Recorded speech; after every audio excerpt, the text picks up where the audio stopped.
For 7 years, Don Meredith was the colorful quarterback of the Dallas Cowboys. The 7 years produced the sunshine and shadows of victory and defeat, which are the growing pains of champions. High left, fire right, drag left. Ready? Hunt, hunt.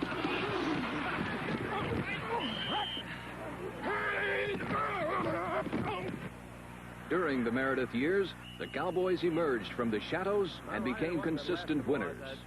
It was really a screwed up looking thing.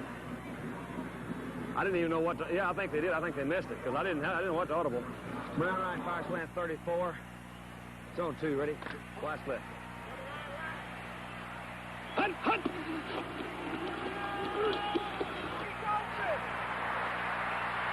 He's on.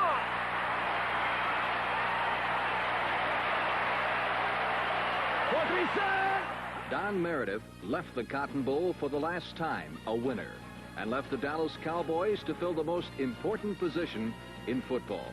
1969 would be a rebuilding year, and the Cowboys would be a team in transition. The new general of the Cowboys was Craig Morton. Morton had patiently waited 4 years for his turn to come, and now it had arrived. The apprentice became the master craftsman.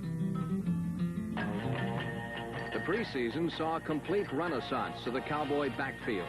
Besides Morton, there was Walt Garrison, who had replaced the retired Don Perkins, and rookie Calvin Hill, full of promise and destined for stardom.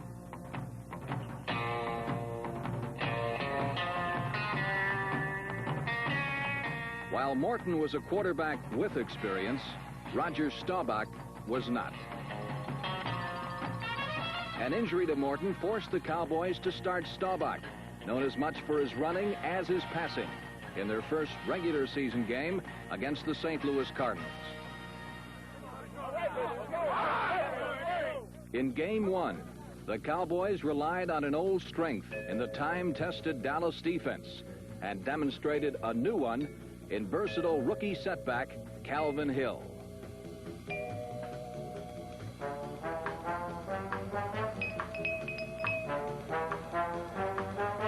But the real difference was Roger Staubach, whose poise and passing turned the game into a rout. Staubach rarely strayed from the pocket as he found and shot holes through the Cardinals secondary.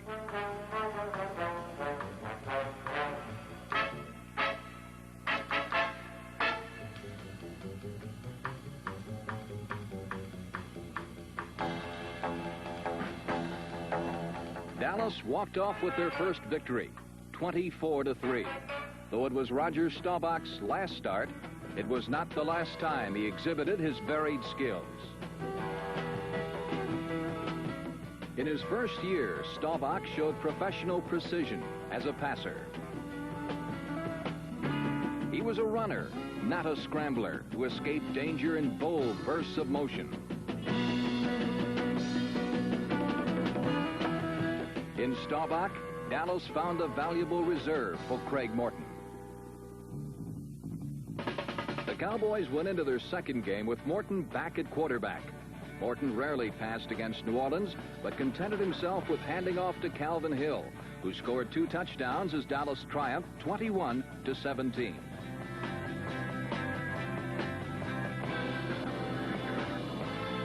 Victory number 3 was an easy one.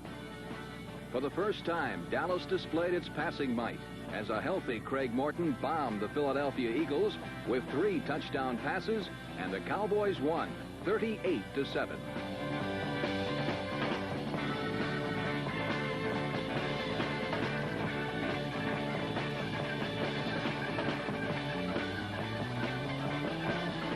The next week in Atlanta, the Falcons separated Craig Morton's shoulder, but Dallas collected a bruising 24-17 win. On the 5th Sunday, Philadelphia came to Dallas. Once again, the Cowboys destroyed the Eagles through the air. After a 4 weeks absence, Bob Hayes returned to the lineup, and the rebuilt Dallas offense was finally intact and fully explosive.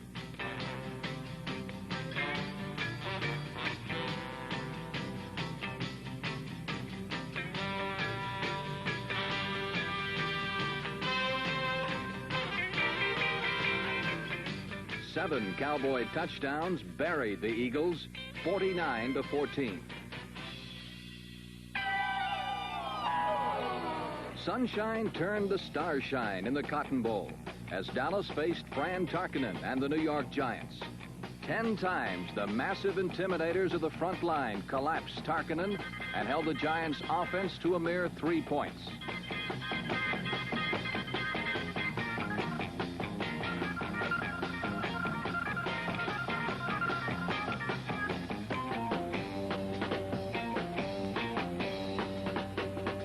At game's end, a battered and beaten Tarkenton was fittingly drowned in his own end zone by the Dallas defense for a safety.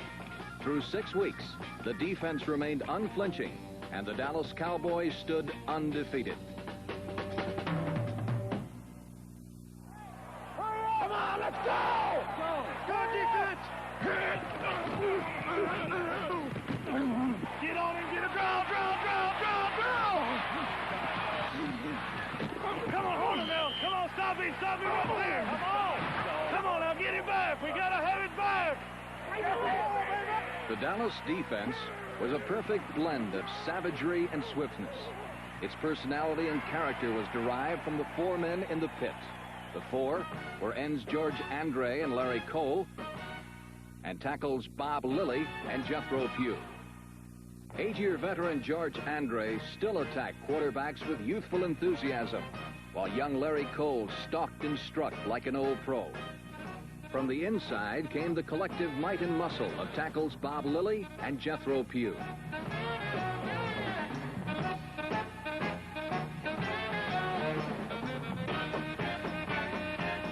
When Pugh was unable to play, he was replaced by Ron East, number 77, and the defense didn't miss a beat. Backing up the front 4 were 3 veteran linebackers. Number 52, Dave Edwards, patrolled one side, while All-Pro Chuck Howley, number 54, roamed from sideline to sideline on search and destroy missions.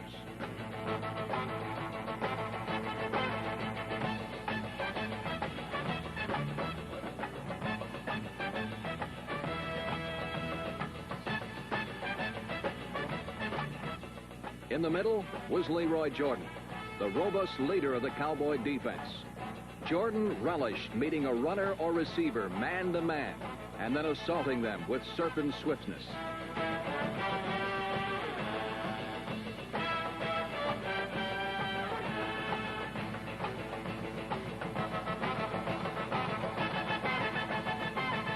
Behind the linebackers was the secondary. Their job is the toughest in pro football.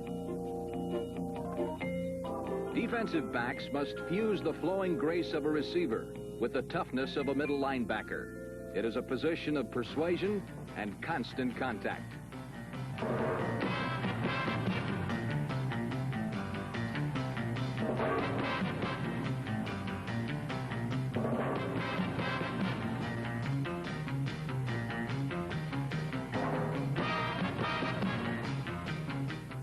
In 1969, 3 veterans anchored the deep defense. Safety Mike Gector played most of the season injured, but still was the Cowboys' second leading thief.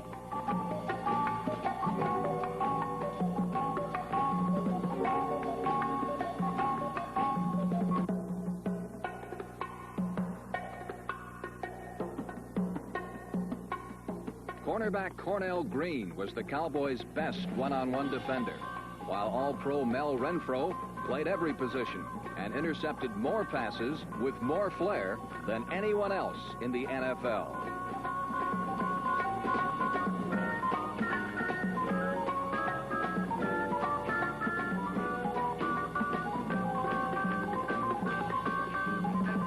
While the Dallas defense was individually brilliant, it was as a unit that they excelled. There was no team tougher to run against in all football. They swarmed and smothered and crowded and crushed and came in waves and packs of tacklers. Only 3 times did an opponent cross their goal line by rushing the football.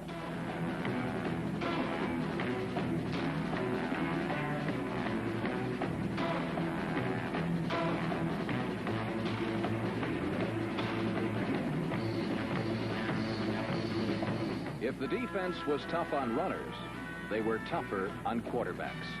The Cowboys tackled quarterbacks more times for more yards lost than any other team in pro football.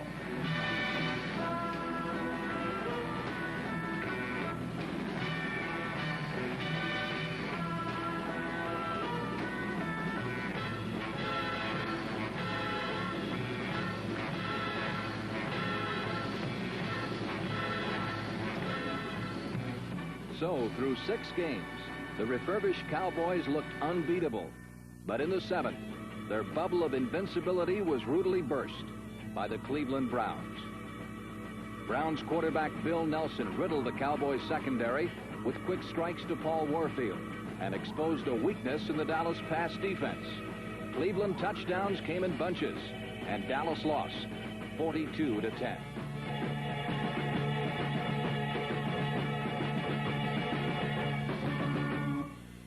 Dallas rebounded from their first defeat by trouncing New Orleans.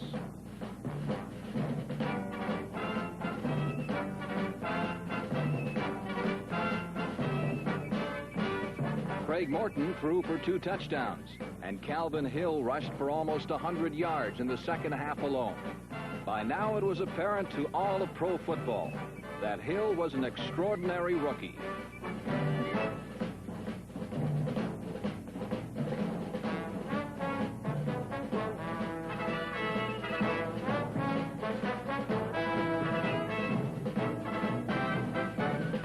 The Cowboys' 33-17 win was the first of 2 impressive victories. In Washington, Hill was responsible for victory number 8 as he rammed and bucked for 150 yards, and Dallas won 41-28.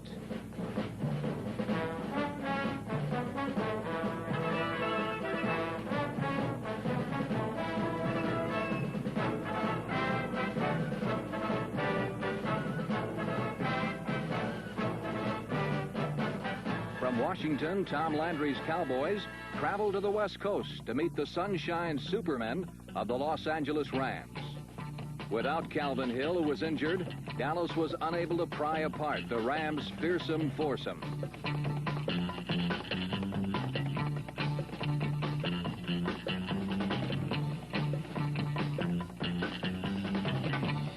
Because both teams were division leaders, the game had added luster. On offense, the Rams scored with startling suddenness, while Dallas touchdowns were the aftermath of deliberate, painstaking drives.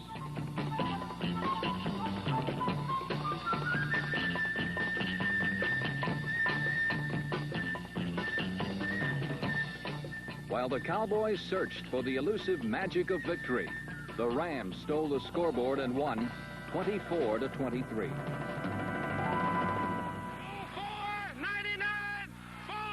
After the disheartening loss to Los Angeles, Dallas played uninspired football for the next 2 weeks. They managed to tie with the San Francisco 49ers, and then in Pittsburgh, they scrambled past the Steelers 10-7.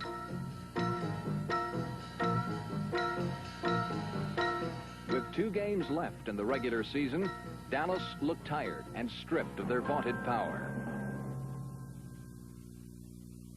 Through 12 grueling, strength-sapping weeks, one of the most consistent elements of the Cowboys was the offensive line, led by center Malcolm Walker, guards John Nyland and John Wilbur, tackles Tony Liscio and Ralph Neely. The Dallas line helped Craig Morton launch pro football's most devastating offense. In his first year as a starting quarterback, Morton generated a reconstructed attack that gained more yards than any team in pro football. With a flick of his wrist, Morton powered his passes through the narrowest seams in the secondary.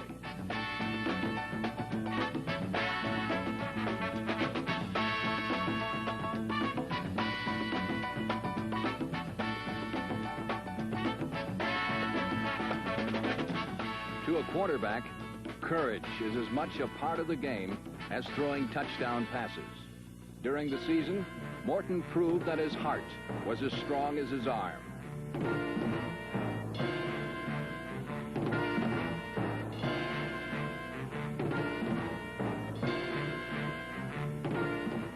Morton played much of 1969 crippled, but he endured the beatings, withstood the punishment, and came back throwing.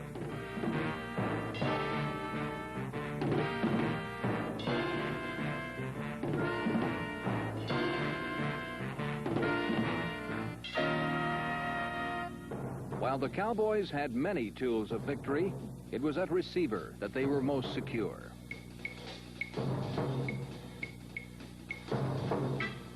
Dallas had interchangeable tight ends in veterans Pettis Norman and Mike Ditka.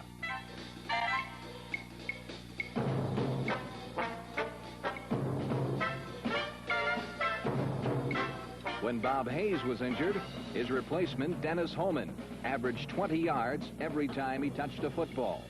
But only Bob Hayes can turn those 20 yards into 100 yards.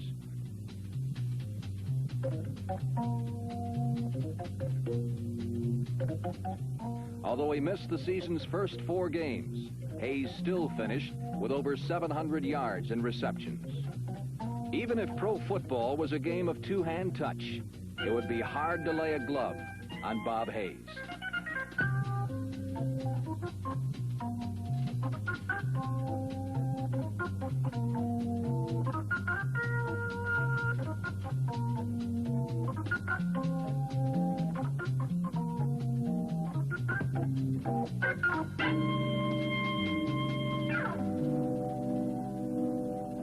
While Bob Hayes eluded capture with fluid bursts of speed, Lance Rensel shadowboxed with a defender until he escaped for that one fleeting moment of freedom.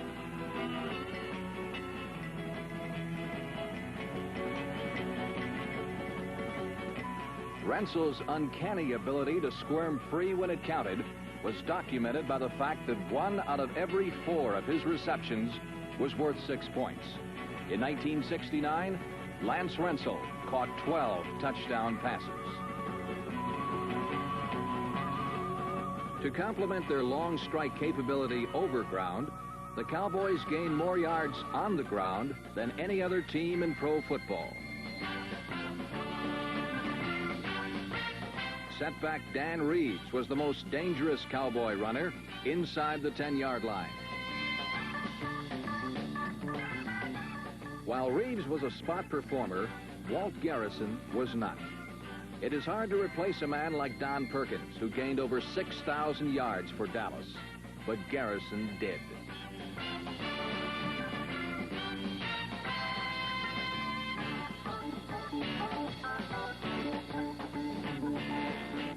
Garrison's Billy Goat butt and buck style of running accounted for over 800 yards rushing.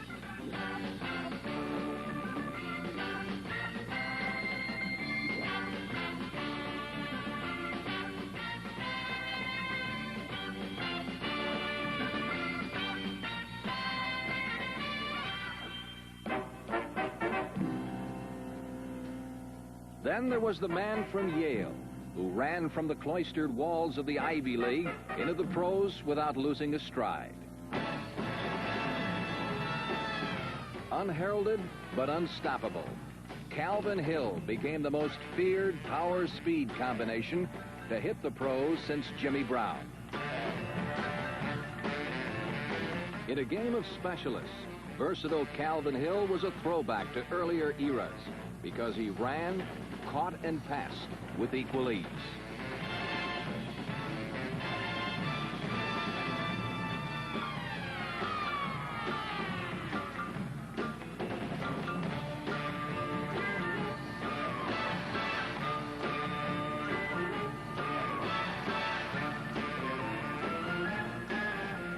Whether the Cowboys needed 5 yards or 55 yards, it made little difference to Calvin Hill.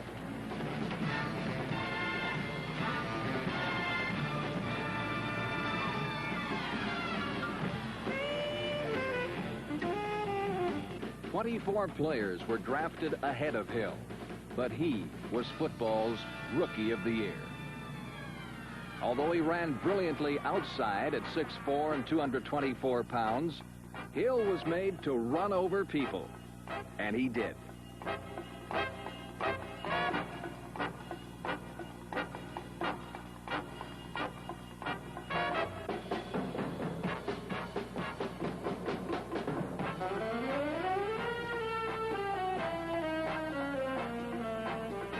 But he didn't just run over tacklers. He jumped over and at them with the zest and style of a Ty Cobb in football cleats.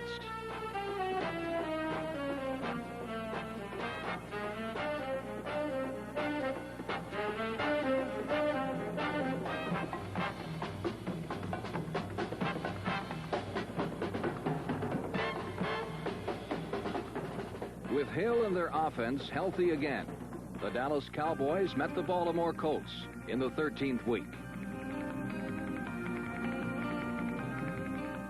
The defense limited Baltimore to 10 points and forced the old master Johnny Unitas into a day of errors.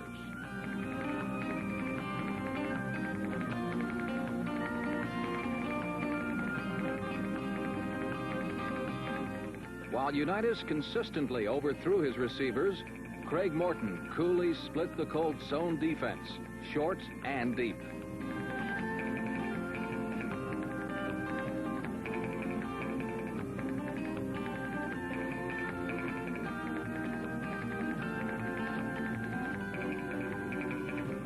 The 27-10 victory was the Cowboys' 10th of the year. Number 11 came against the Washington Redskins in the season's last game. Gearing for next week's Eastern Division playoff against Cleveland, the Doomsday defense checked Sonny Jurgensen and the Redskin offense without a touchdown.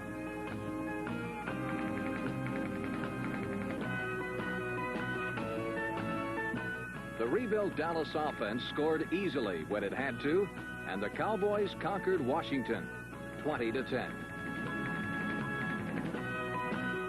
It was 7 days to Sunday, a day when the Cowboys would know their renaissance was not yet complete.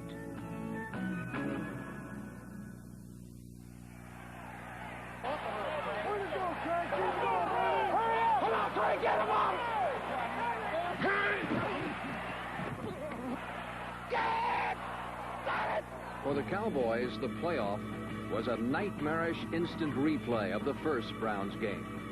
Bill Nelson and Paul Warfield ground out first down after first down as they stripped bare the Cowboys secondary.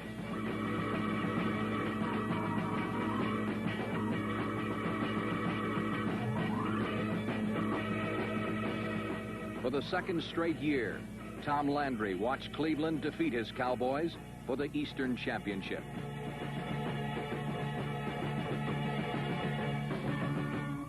For the Cowboy players, the 1969 season ended 1 week too early.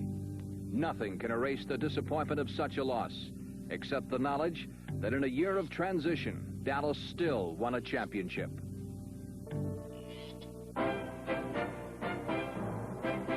The Cowboys enter the new decade with the brightness and dazzle of a freshly minted coin.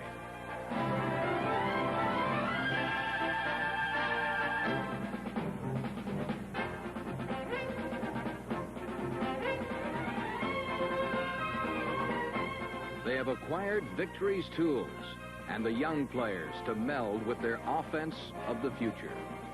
The Cowboys are a team for today, tomorrow, and truly the team for the 70s.